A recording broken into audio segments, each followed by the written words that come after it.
Nah, kami sudah terhubung bersama dengan Teguh Santoso, Ketua Umum Jaringan Media Cyber Indonesia.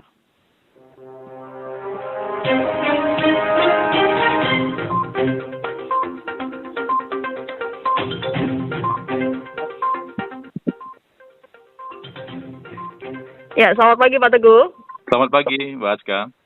Ya, Pak Teguh, ini banyak yang protes ya dengan pasal 2D. Kalau kalangan jurnalis katanya masih bingung nih, apakah boleh begitu. Tapi kalau tidak boleh ya bagaimana? Artinya bisa kebebasan pers ini ditiadakan begitu ya Pak Teguh? Ya, memang kekhawatirannya walaupun tidak disebutkan secara tegas gitu ya, tapi kekhawatirannya itu bisa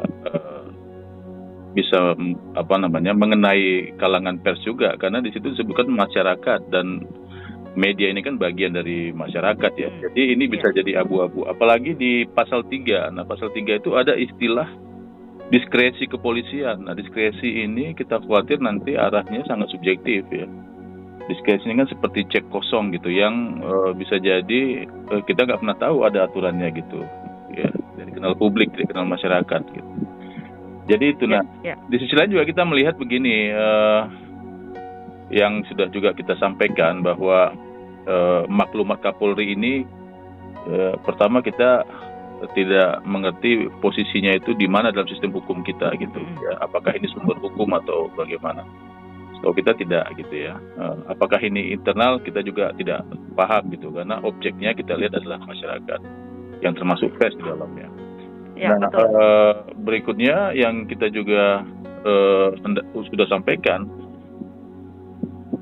ini justru seperti absurd gitu ya, nggak masuk akal, karena pekerjaan jurnalistik itu ya fakta, ya terkait dengan fakta peristiwa. Kalau misalnya fakta peristiwanya itu memang berkenaan dengan FP atau dengan apapun, dan kita tidak boleh melakukan peliputan itu, nah ini kan jadinya lucu ya.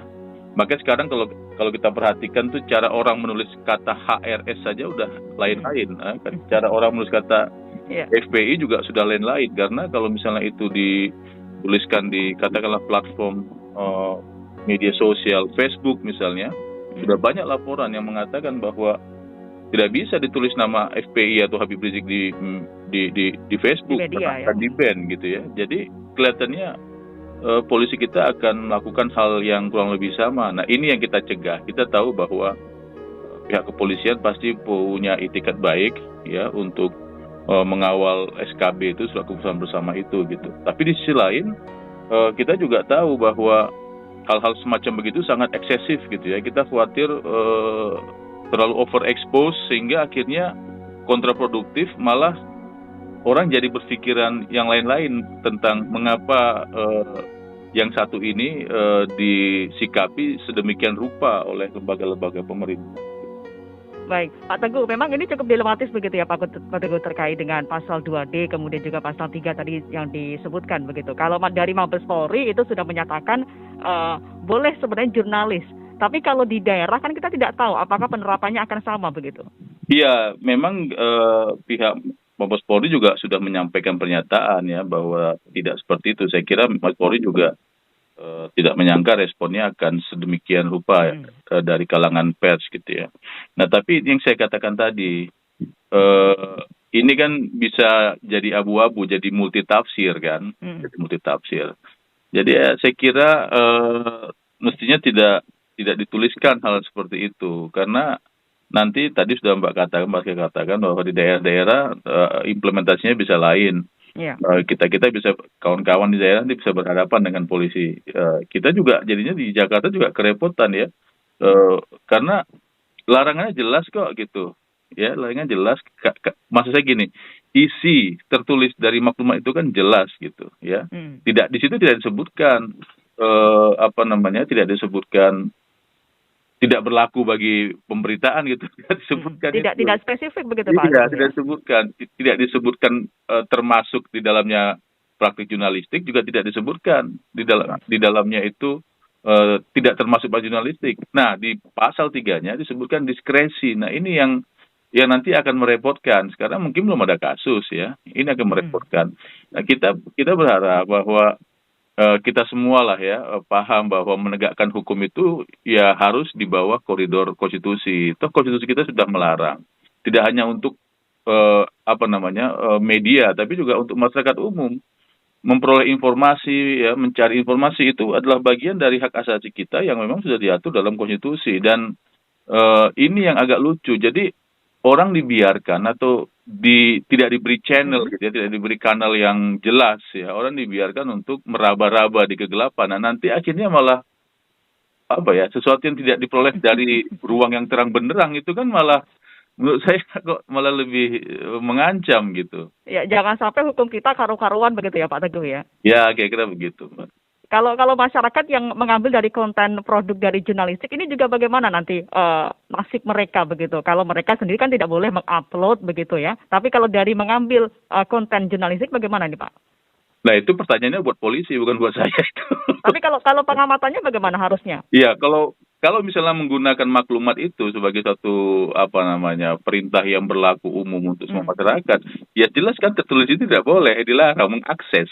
Ya. Jadi wartawan misalnya mencari informasi, kemudian masyarakat juga dilarang untuk membaca informasi itu. Ya. Tapi sebenarnya terkait dengan pasal itu, dengan bunyi seperti itu, memang harusnya perlu diubahkah atau perlu ada spesifikasikah?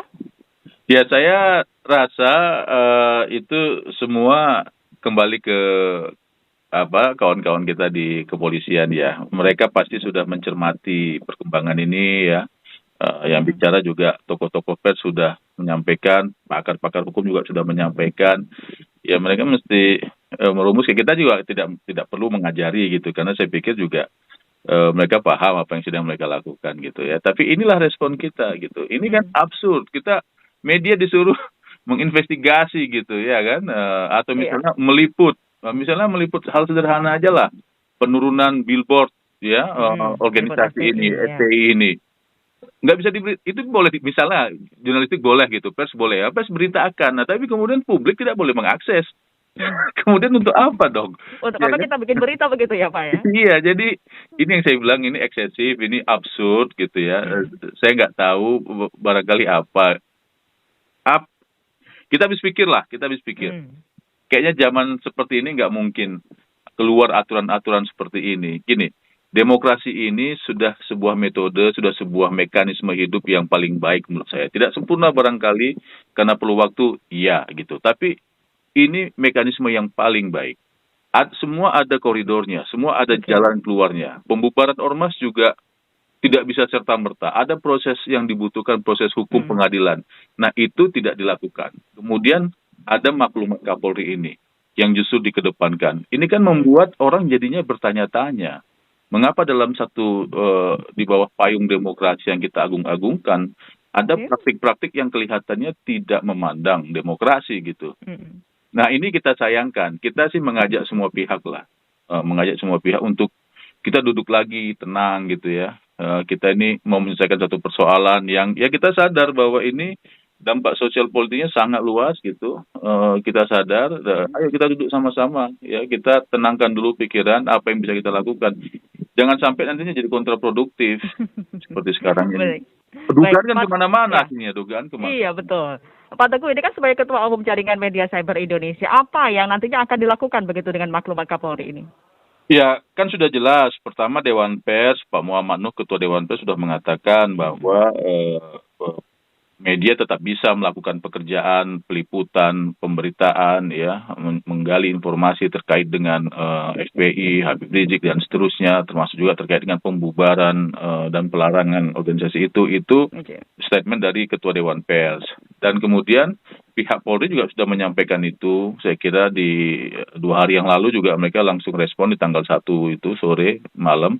Mereka juga bilang bahwa tidak ada larangan bagi kebebasan pers, ya kan. Nah, itu juga sudah boleh gitu. Nah, tapi yang tadi saya katakan itu masyarakat dilarang untuk mengakses. Mengakses dari mana? Ya kita nggak tahu. Termasuk mengakses dari pers kalau tidak diperjelas di situ kan jadi multitafsir gitu. Nah, itu sudah jelas di situ ya. Jadi kami sudah sampaikan kepada anggota-anggota kami di seluruh Indonesia bahwa itu tetap dibolehkan. Nah, tapi yang juga penting bagi kawan-kawan pengelola media siber adalah memperhatikan sungguh-sungguh kualitas jurnalistiknya gitu ya. Tetap kita harus menghormati kode etik jurnalistik. Kita tidak boleh ilusif, tidak boleh insinuasi, ya tidak boleh fantasi. Ya tetap jurnalistik itu bicara tentang fakta gitu, fakta di lapangan. Kembangkan berita dengan baik gitu, patuhi semua aturan, check and recheck ya, cross check dan seterusnya gitu. Nah kalau itu saya kira anjuran-anjuran normal ya, anjuran normal dalam situasi apapun, anjuran ini tidak pernah kita abaikan, kita selalu sampaikan hal ini gitu. Nah tapi yang paling penting untuk pokok persoalan kita hari ini adalah terus yang mau baca siapa gitu karena mereka dilarang. Jadi Pak Teguh, konten-konten yang kita buat oleh media buat ini yang juga harusnya bisa menjamin kemerdekaan pers begitu ya. Bagaimana tetap bisa dilakukan dengan kode etik jurnalistiknya? Singkat saja Pak Teguh. Ya jalan biasa saja Mbak. Seperti Mbak menghubungi saya ini kan ini bagian dari pelaksanaan kode etik jurnalistik gitu. Jadi kita tidak ada yang berubah dari metode kerja kita gitu. Cuma kita lucu aja. Ini ada maklumat yang isinya melarang masyarakat termasuk kita untuk mengakses hal-hal seperti itu gitu, hal terkait dengan FPI. Ya, baik. Pak Teguh terima kasih untuk obrolan kita di pagi hari ini Pak Teguh. Salam sukses selalu Pak Teguh. Kita tunggu bagaimana kabarnya nanti untuk kelanjutan dari maklumat Kapolri ya Pak Teguh ya. Terima kasih Mbak Askia. Baik, terima kasih. Selamat pagi Pak Teguh. Selamat pagi. Assalamualaikum. Teguh Santosa, Ketua Umum Jaringan Media Cyber Indonesia.